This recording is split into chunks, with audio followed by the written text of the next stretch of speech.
안녕하세요. 춘천 한마음교회 김동현입니다. 저는 인생 화그냥 막그냥 대충 고민 없이 살다가 부활의 주 앞에 꼼짝없이 제대로 고민해보고 예수님을 주인으로 믿고 그분께 인생을 드리게 된 저의 간증을 나누고자 합니다. 저는 고민하는 걸 싫어했어요. 그래서 초등학교 때는 숙제를 해간 기억이 없어요. 그러면 학교 가서 맞잖아요. 그래서 맞을 때 덜 아프게 맞으려고 제복 껴입고 가고 양발 2켤레 신고 가고 그랬어요. 엉덩이나 발바닥 맞을 때 덜 아프게요. 선생님도 제가 숙제에 가면 다른 친구들 숙제 검사는 안 하시더라고요. 그 정도로 머리 쓰고 고민하는 걸 싫어했어요. 인생에 대한 고민 없이 살던 제가 집에서 놀고 있는데 친구가 우유 영업 사원을 해보면 어떻겠냐고 하길래 그래? 그럼 한번 해볼까? 해서 들어가게 되었어요. 면허증 딴 지 며칠 안 됐는데요. 사장님이 저를 보시고 오토바이 탈 줄 아냐며 물으시는 거예요. 그래서 탈 수 있다고 했어요. 오토바이는 한 번도 타본 적도 없고 운전해 본 적도 없는데 말이죠. 인생 뭐 있어? 생각하며 내 오토바이 잘 탑니다. 그렇게 얘기한 거죠. 아침에 우리 보급선에 나가니 사장님께서 새로 나온 유니폼 잠바가 있다고 하시면서 저를 챙겨주시는 거예요. 참 감사하더라고요. 그걸 입고 오토바이에 우유 싣고서 신나게 달렸습니다. 그런데 문제는 커브 돌 때 어떻게 해야 하는지 못 배운 거예요.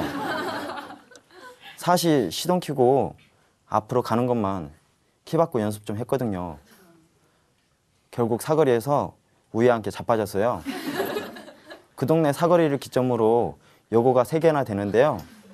여고생들이 막 몰려오는 거예요. 전 아픈 건 둘째치고 창피하더라고요. 사장님이 주신 녹색 점퍼가 쭉 찢어져서 하얀 솜이 밖으로 나왔더라고요. 터진 우유 챙겨서 보급소에 갔더니 사장님이 놀라셔서 다음날 차를 주셨어요. 차 운전은 잘하지? 하면서요. 저는 잘한다고 말씀드리고 차에 우유 싣고 인생 뭐 있어? 하며 시동 걸고 달리는데 참 기분이 좋았어요. 면허 따고 처음으로 운전대를 잡아보니 참 기분이 좋더라고요. 그런데 문제가 있었어요. 우유가 실려있어 뒤가 안 보이는 거예요. 후진을 해야 하는데 뒤가 안 보이니까 난감하더라고요. 그래서 5년 동안 교통사고를 5번이나 냈습니다. 한 번은 겨울철이었는데요. 경리 누나가 난로에 기름이 떨어졌다고 기름 좀 사다 주면 라면을 끓여주겠다고 하더라고요. 아 그래? 알았어 하고 주유소에 가서 기름을 말통으로 한 통 사가지고 왔는데 누나가 라면을 끓여놨더라고요. 그래서 먹고 저는 배달하러 갔다가 오후 늦게나 왔거든요. 그런데 글쎄 누나 얼굴이 새까만 거예요. 저를 보더니 울면서 하소연하는데 동현아 나 죽을 뻔했어. 내가 사장한테 난로 좀 새로 사자고 그렇게 얘기했는데도 내 말 안 듣더니 난로가 감당이 안 됐던지 뻥 하면서 불기둥이 생긴 거야 하는 거예요. 보급소 2층에 사장님이 사셨는데요. 비명소리를 듣고 내려와 그날 불 끄고 하느라 정신이 없었나 보더라고요. 저는 난로에 들어갈 기름이 무엇인지 주유소에서 잠깐 고민하다 누나에게 좋은 기름 떼라고 휘발유 사다 줬던 게 학원이었어요. 5년을 아무 생각 없이 우리 영업사원으로 다니다가 그만뒀어요. 그렇게 여러 사고를 거치면서도 제 고민 없는 인생관이 바뀌지 않더라고요. 그 무렵 동생이 춘천에서 대학을 다닐 때였는데요. 가끔 내려와 예수 얘기를 해주곤 했었어요. 제가 사는 세상 얘기도 아니고 딴 세상 얘기를 하는데 관심이 안 생기더라고요. 영원한 것과 천국 그리고 지옥 얘기를 하는데 나하고 무슨 상관 있나? 귀에도 잘 들어오지 않았어요. 나하고 관계없는 말처럼 들렸어요. 나는 젊었고 죽음 뒤에 갈 천국과 지옥 그딴 생각은 죽기 직전에 해도 된다고 생각했어요. 동생이 한심하더라고요.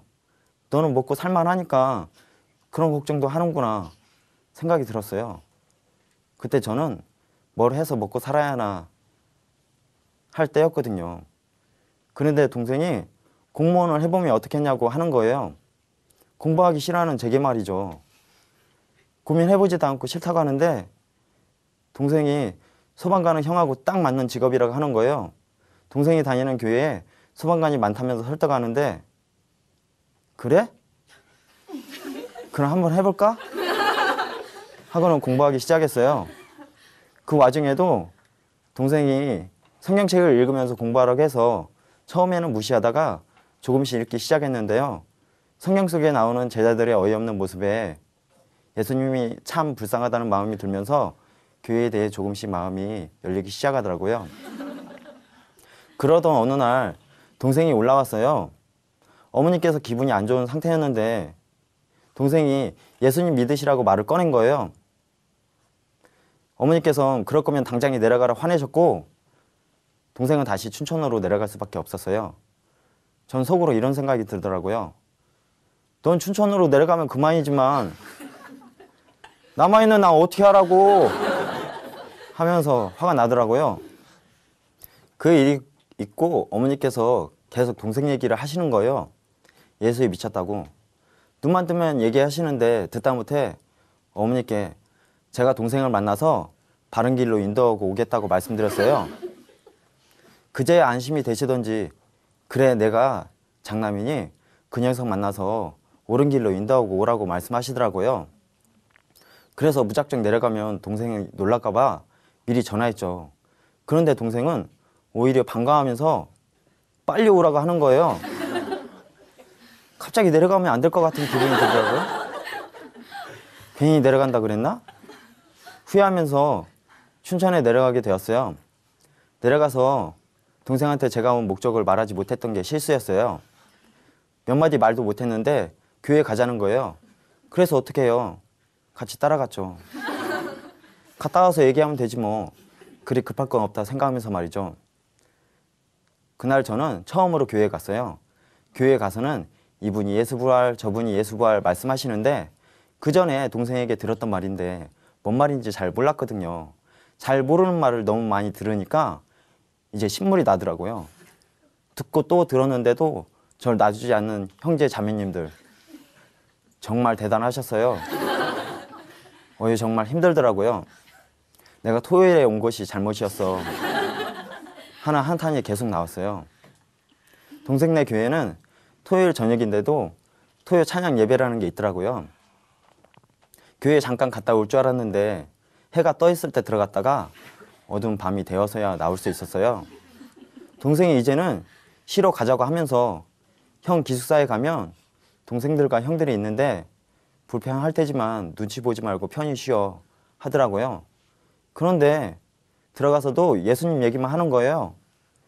정작 어머니의 말과 제 생각은 전하지도 못했는데 언제 하냐 하다가 동생한테 피곤해서 자야겠다 말하고는 그냥 누웠어요. 잠을 자려고 하는데 이상하게 잠이 오지 않는 거예요. 아까 낮에 형제 자매님들 말씀이 귀에서 메아리 치는 거예요. 그러다 보니 어느새 아침이 되었더라고요.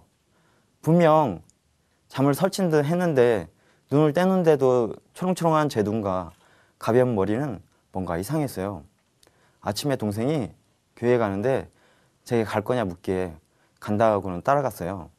저는 교회 다닌 적이 없었기에 기도할 때 어떤 말을 해야 하나 싶었거든요. 그런데 이상하게도 예수님 저 있죠. 예수님 믿습니다. 갑자기 이런 말이 나오고 이 죄는 하는데 갑자기 눈물이 뚝 떨어지더라고요. 그래서 용서해 주세요. 용서해 주세요. 용서해 주세요. 1, 2부 예배 내내 용서해 주세요로 기도를 했습니다. 이유 없이 그냥 눈물 흘리는 게 내가 죄가 많은가 보다 그런 생각이 들었어요. 기도 마치고 동생한테 얘기했어요. 집에 대한 건 걱정 말고 공부 잘하고 평일에 시간 되면 집에 내려오라고 했어요. 기차 타고 집에 가는데 하나님을 믿는다는 것이 이런 건가 하는 생각에 괜히 즐겁더라고요. 교회 나가본 적 없는 제가 교회도 나갔으니 이것이 믿는 거라 생각했었던 것 같아요. 집에 와서 어머니께 동생은 걱정하지 마세요 말씀드린 뒤 예수님 믿어야 된다고 말씀드렸어요.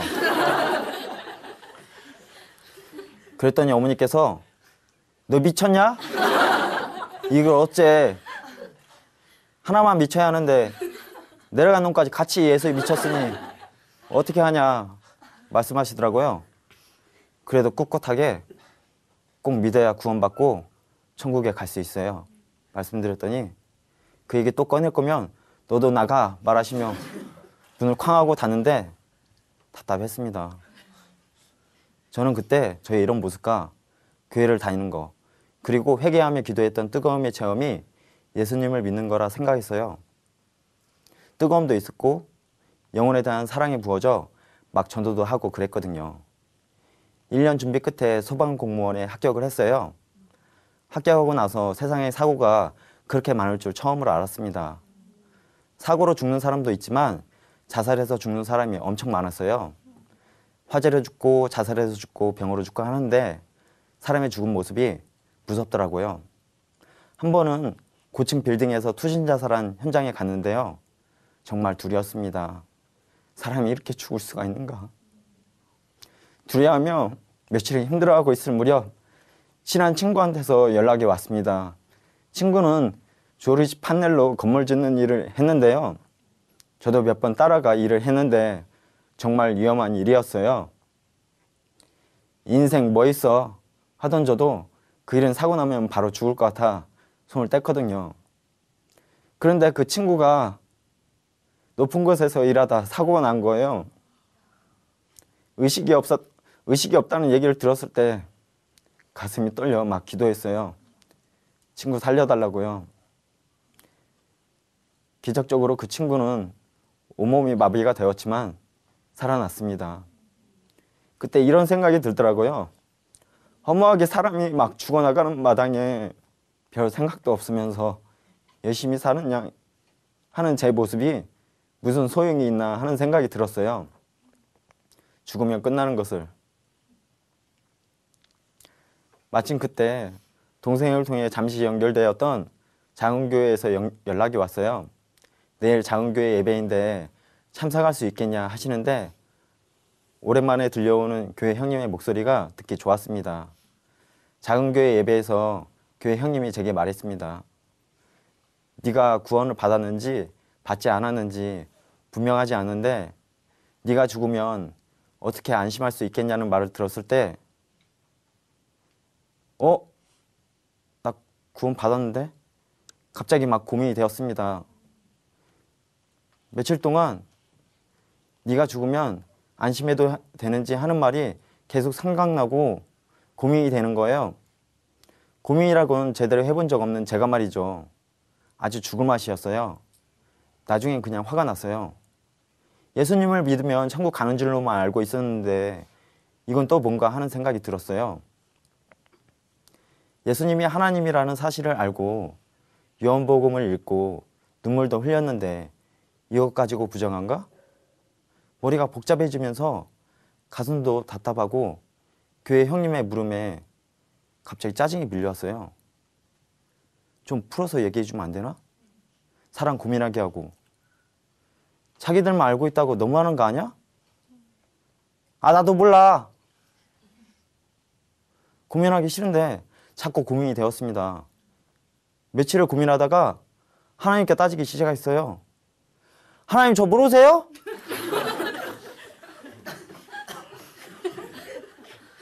그날 저녁에 누워 기도를 하는데요. 도대체 무엇인가요? 예수님을 믿는 것은 무엇이고 구원받는 게 무엇인가요? 제가 그동안 들었던 부활은 무엇인가요? 막 속으로 외치다 잠이 들었어요. 잠결에 등 밑으로 찬 기운이 밀려오는데 오싹하니 기분이 너무 안 좋은 거예요. 갑자기 두려움이 밀려왔어요. 몸도 안 움직이는 상황에서 어떻게 하나 하는데 머릿속으로 예수님이 떠올랐어요. 예수님 찾는데 두려움 말라. 내가 너와 함께 함이니라. 말씀이 떠오르며 몸에서 온기가 퍼져 몸이 풀어졌어요. 순간 부활이 생각나는 거예요. 부활. 그동안 그렇게 많이 들었던 부활. 예수님이 하나님이시구나. 이분이 진짜 하나님이셨어. 하는데 눈에서 눈물이 막 떨어지는 거예요.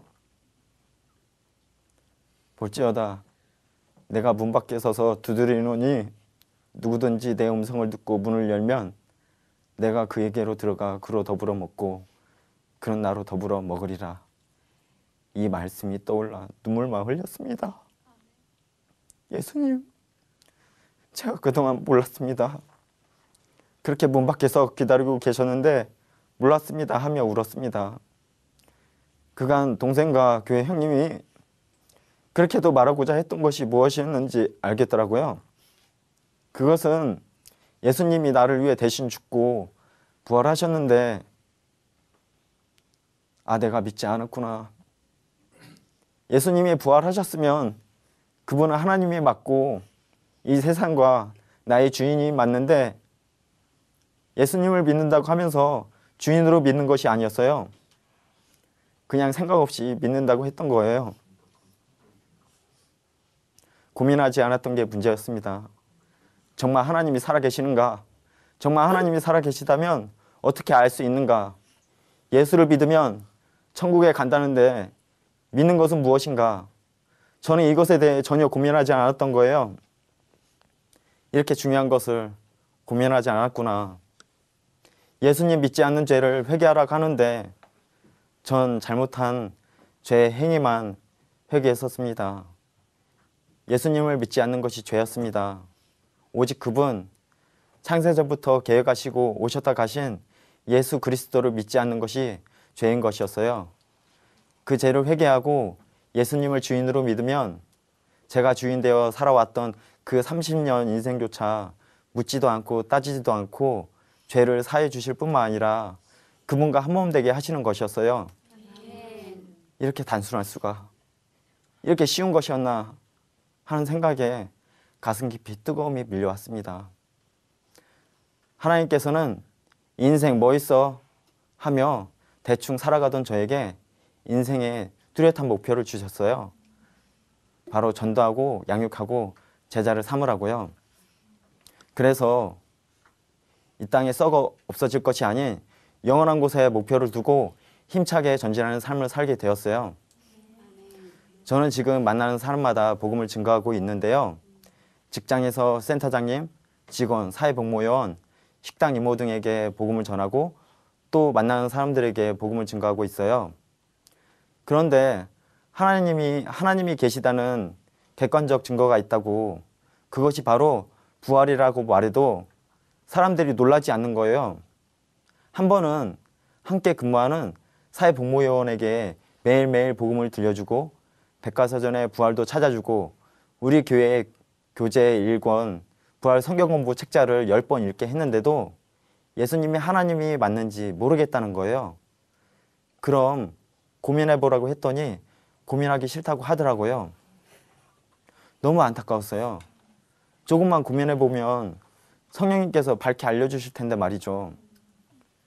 저는 저만 고민하지 않고 사는 줄 알았는데 사람들이 전능자가 이 땅에 왔다 갔다는데도 먹고 살기 바빠서 진짜인지 고민해보지 않더라고요.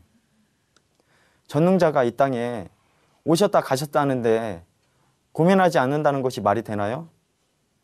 고민하지 않던 저도 고민하는데 사람들이 참 이상하더라고요. 저는 복음을 전하면서 단순하고 쉬운 복음도 스스로 고민해보지 않으면 믿을 수 없다는 사실을 알게 되었습니다.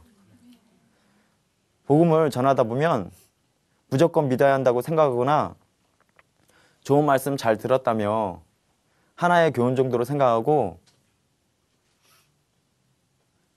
고민하지 않는 경우가 너무 많았어요. 저에게 성령의 역사는 고민하게 해주셨다는 거예요.